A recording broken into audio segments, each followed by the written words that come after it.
Hi everyone, welcome back to my channel. If you're new here, my name is Faye Marie and this is my channel On The Mauve. In this tutorial, I'm going to be reviewing the newest foundation from NYX Cosmetics, and that's the Can't Stop Won't Stop foundation. This foundation claims to be full coverage for 24 hours and comes in 45 shades, which is amazing for a drugstore product. The foundation itself was $15, which is a great deal for a foundation, especially if it's claiming to be full coverage. I purchased the foundation in the shade True Beige. I did purchase it online, so I didn't have a chance to swatch it before I bought it, but I do have their drop foundation and I am True Beige in that foundation, so I decided to also get True Beige in this foundation. The packaging itself is a glass bottle and it's 1 fluid ounce. It also comes with a plastic top and a pump for application. The foundation was also released with its own primer, and that's also called the Can't Stop Won't Stop primer. It is a mattifying primer and you'll see throughout the video how I felt about that. Alright, let's dive right into the video so you can see how I apply the foundation and how it plays along with all of the other products in my collection. But before we dive into the video, make sure to subscribe to my channel. I'm going to get started by applying the Can't Stop Won't Stop matte primer all over my face.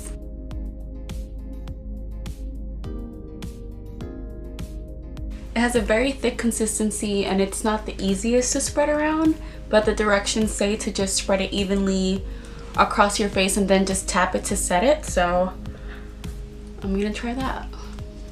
So because it's not the easiest to spread around, I would recommend you just spread it around in your fingers and then work fast so you don't have to use tons.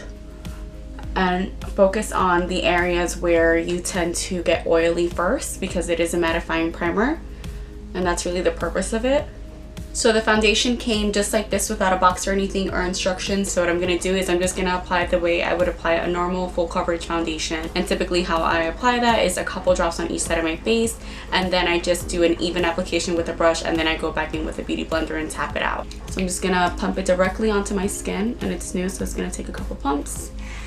And hopefully this is my shade, and I'm just going to take this flat Tarte brush and just apply the product evenly on my face before I use a beauty blender.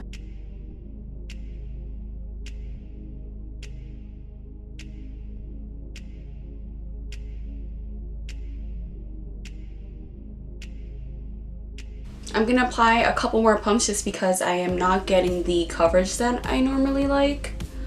So let's go in again with 1 more pump on each side.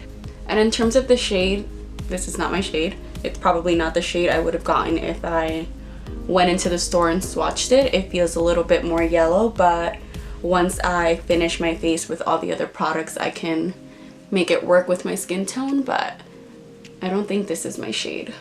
Okay, so I just applied the foundation all over my face, and though it's not my shade and it's not the shade I would typically get, I do think it has a good amount of coverage. I still have some dark spots that I'm going to go in and cover a little bit more with concealer, but overall I do like the coverage. If I were to go back and get my correct shade, I probably wouldn't use it with the mattifying primer. Like I said earlier, matte primers are really not for me. I don't have oily skin, and I feel like whenever I do use a matte primer, it just dries out my face more than it should be doing. So I'm not a big fan of the primer, but I do think the foundation, if I go back and get my correct shade, could be something that I can add to my collection. So I'm gonna go in and finish off the rest of my face. Another test that I like to do with the new foundation is see how it works with the products that I have in my collection, like concealers, pressed powders, just to see if it is something that would work with all my products, because I do tend to alternate between all these products a lot during my routines. So I'm going to go in and finish the rest of my face off screen, and then I'm going to jump back here so you guys can see the finished results. Now that I finished putting on the rest of my face, I do feel like the foundation fits a little bit closer to my skin tone and looks a lot better than I did when I first applied the foundation. I felt like it looked very yellow, and now I feel like I toned it down with some pressed powders and my bronzer. In terms of the foundation and the consistency, I do feel like it plays very well with all the other products that I've used. I don't see any kind of breakage or any kind of patches on my skin.